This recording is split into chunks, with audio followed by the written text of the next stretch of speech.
देखिए आज ये अपना घर में कार्यक्रम हम करते हैं तो कोनो प्रकार के त्रुटि हुई आप सब छोट भाई समझ के आप सब क्षमा करब। और सत्येंद्र यादव के प्यार ये पूरे हमारे पहलवान जी के प्यार आशीर्वाद और पूरे दोस्त मित्र के भी लोग सभी लोग के बहुत लगी रही हमारा अभिनंदन रहे। हम चाहब के कुछ प्रसंग एक बाद हम लोग बैठल थे मतलब सेल्फी की दुकान चली कभी शांति शब्द कार्यक्रम शुरू कर। तो मेरा छोटा भाई संतोष यादव इसके माध्यम से हम लोग के दोस्ती सत्येंद्र भैया के पूरे टीम सब लोग के प्यार आशीर्वाद मिला।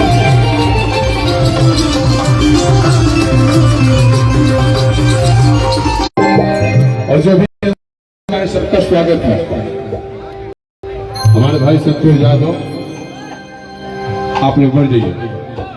देखिए आज वही दरबार में चले जरा कृपा से केहू भी नेता अभिनेता चाहे कोनो शुभ काम होला आपको बहुत बहुत धन्यवाद। आप अपने भाई को बहुत प्यार से बात